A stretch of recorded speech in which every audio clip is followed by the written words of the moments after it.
The Holy Sky Man. The Pyamander means shepherd of man. It is a vision God gave to Hermes. In it there is a man mentioned. That man is used in a mighty way, and it's a way God uses to bring about life to 2 planets. Many people think that it is talking about the first man Adam in the Genesis account. But they are wrong. This is why the Genesis account cannot be trusted. But there are some things in it that account I use in telling the history of our earth. In some translations just the word man is used, but in others the word sky man is used, and for me, sky man is a better way of explaining the importance of what and how the sky man is used. Now understand me well, this is, for me, the most trusted account of Earth history. The Babylonian account is called the Enuma Elish and the Greek account is the Pyamander. Both accounts are the same in many ways, if you know how to read them. In the Enuma Elish, the sky man is the planet called Nibiru, and there is a planet in the mix called Tiamat. The Enuma shows her to be the wife of Apsu, and Apsu is our sun, and he was the first one there before any planet was created. There he dwelled all alone until he created Tiamat, and she was the very first planet created by the sun. Apsu is our sun, called the fire god in the account. It shows that the waters of creation was connected between Apsu and Tiamat, and that was the spot all the other planets were born or created. Please understand me well, for we are speaking of the way our real Creator uses to create our solar system. At this point Tiamat was a water-covered planet, but at that time she had sea life in her waters. So the holy text shows that our Apsu, the fire god, creates 7 planets. However, there is an 8th planet in the mix, and the fire god didn't create it. No, it was created directly by our Father and real God in our solar system, and it didn't come from any other place as some suggest. It was created for a very special use, and that use was to push up mountain ranges, so says the Enuma Elish. If you go up high in those mountain ranges, you will notice there are sea fossils all over the place, proving that these mountains were pushed up really fast, and that's why the fossils are there. Now some scientist will use the lame excuse of plate tectonics as the cause of what happened on top of those mountains.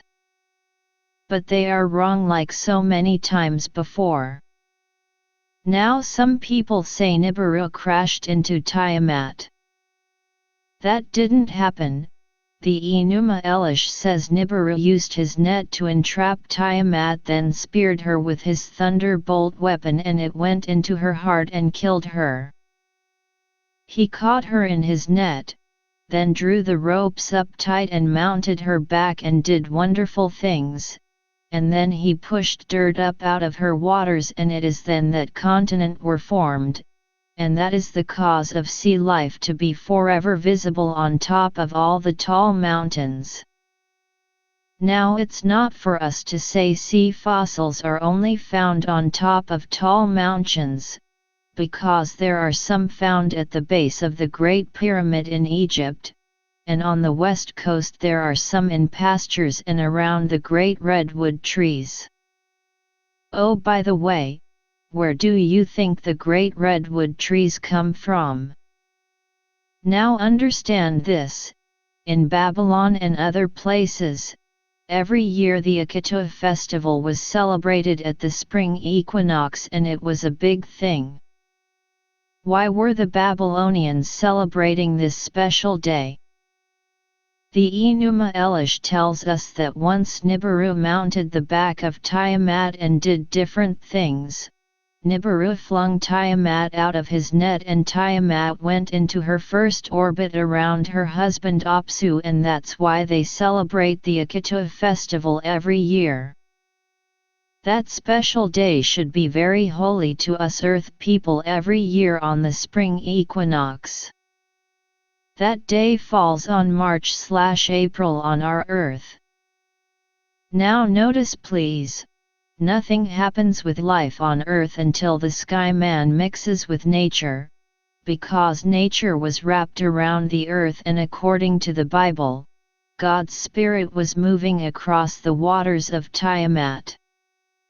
Yes, nature is wrapped around the Earth as a blanket, and life starts only after the Sky Man mixes with it. Life started on the Sky Man first according to what the Pyamander said. Notice, the man longed to pierce the circumference of the circles and understand the mystery of him who sat upon the eternal fire. That mystery of the fire god, our sun, is how he created 7 planets. So creative powers were given to the Sky Man, and he began to act.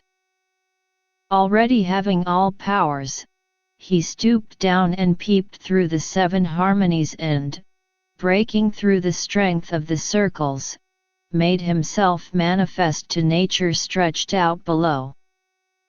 The man, looking into the depths, smiled, for he beheld a shadow upon the earth and a likeness mirrored in the waters, which shadow and likeness were a reflection of himself. The man fell in love with his own shadow and desired to descend into it. Coincident with the desire, the intelligent thing united itself with the unreasoning image or shape.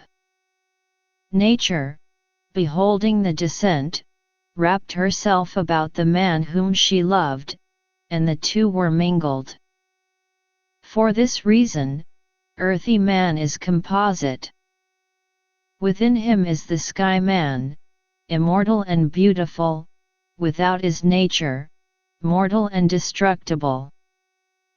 Thus, suffering is the result of the immortal man falling in love with his shadow and giving up reality to dwell in the darkness of illusion, for being immortal, the Sky Man has the power of the 7 governors, also the life, the light, and the word, but being mortal, he is controlled by the rings of the governors, fate, or destiny. So the Sky Man comes alive, and he now dwells in the rings of the 7 governors. So what are the rings? The rings are the orbits of all the planets around the fire god. But always remember this, there is a 8th planet in our fire god's star system, and it's the planet the angels came from in Genesis's 6th account. The emerald tablets of Thoth numbers them as 32 that came down. Those angels are really our forefathers, and they ruled the earth and man, also humans, for a very long time. Our Earth history books tell us they were here for 440,000 years before the Noah flood. So as you can see, they lived for a very long time and knew how to prolong their life in a place they built called Amenti, that existed under the Great Pyramid in Egypt. This is the pure history of planet Tiamat and its people. This is the history that should be taught to our children in schools. This is one of the holiest histories you can find, because this is the way our Father used to create our beautiful earth and sweet sun, and that is the reason we are here today. In ending this lesson, notice the question that was asked Hermes by Asclepius. He asked this question, and the answer is a long one. Asclepius asked, "Why, Hermes, was it necessary that man should be placed in the world, instead of where God is, to dwell with him in supreme blessedness?" Hermes answers, Your question is natural, Asclepios, and I pray to God to assist me in replying to it, for everything depends upon His will, especially those great things which are at this moment the subject of our inquiry. Listen then, to me, Asclepios. The Lord and Author of all things, whom we call God, brought forth a second God, visible and sensible. I describe him thus, not because he himself has sensibility, for this is not the place to treat such a question, but because he is perceptible to the senses. Having then produced this unique being who holds the first rank among creatures and the second after himself, he found his offspring beautiful and filled with all manner of good, and he loved it as his own child. He willed, then, that another should be able to contemplate this being so great and so perfect whom he had drawn forth from himself, and to this end he created man, endowed with reason and intelligence. The will of God is absolute accomplishment. To will and to do are for him the work of the self-same instant. And, knowing that the essential could not apprehend all things unless enveloped by the world, he gave to man a body for a dwelling place.